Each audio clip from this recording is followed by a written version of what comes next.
வரா நீ கிளம்பு நான் சொன்னா இல்லையா? ஏங்க இதெல்லாம் தப்புங்க. நீங்க அவங்கள போயிட்டு அப்படியே டிராப் பண்ணி நீங்க போறது தானே. நீங்க உங்களை இட்டு வந்துக்கிறீங்க.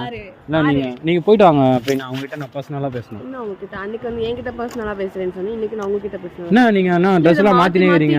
அன்னைக்கு சாரில வந்தீங்க. நீங்க என்ன எனக்கு சாரில வராங்க எதுல வராங்க? உங்களுக்கு என்ன அன்னைக்கு என்ன சொன்னீங்க? அவங்க பாருங்க எப்பவுமே சாரில தான் வருவாங்க. அதான் அவங்கள எனக்கு ரொம்ப பிடிச்சது. அப்ப நீ அன்னைக்கு எங்கட பேச தமிழ்நாட்டு பெண் நீங்க வெஸ்டர்ன் கேர்ள். இல்லடி நான் சாரில வந்தோனே என்கிட்ட வந்து நீங்க நான் உங்களை ப்ரோபோஸ் பண்றீங்க. இன்னைக்கு நீ சாரில வந்து நான் ப்ரோபோஸ் பண்றேன். என்ன அப்ப சாரில யாரும் ப்ரோபோஸ் பண்ணல. அப்ப அந்த அங்க போய் தூரத்துல ஒரு ஆன்ட்டி வராங்க. அவங்களுக்கு ப்ரோபோஸ் பண்ணியா? அம்மையா இருக்கும். ஆன்ட்டில நீ ஆன்ட்டில வரமாத தெரியுது. சாரி கிட்ட இருந்தா உங்களுக்கு பிடிக்குமா? என்ன பண்ணுவீங்க? வந்து சாரி கட்டினா வந்து ஐ அம் a basic 90s kids. அதனால வந்து சாரி கட்டற பொண்ணு தான் எனக்கு பிடிக்கும். இப்படி சொல்லி எத்தனை பொண்ணுங்க எப்பவுமே வந்து அவங்களோட லவ் பியூரா இருக்குங்க. அப்படியே நான் உனக்கு லவ்வே தரல அப்புறம் எப்படி பியூரா இருந்துச்சு? தப்புங்க. அன்னைக்கே வார்ன் பண்ணிட்டு போனேன். இந்த தெரியல மேல பார்க்க கூடாதுன்னு சொல்லி